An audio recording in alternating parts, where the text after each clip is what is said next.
Hi guys, welcome to HardReset.Info channel. Today I have Samsung Galaxy A15 and I want to show you how fix the problem when your Google Play Store install stuck on padding on this device.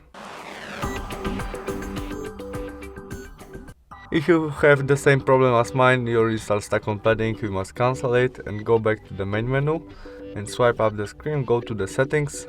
In it we look for general management and there date and time.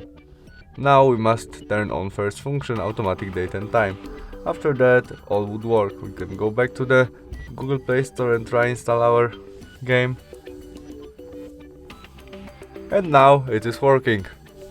That's all, thanks for watching, bye.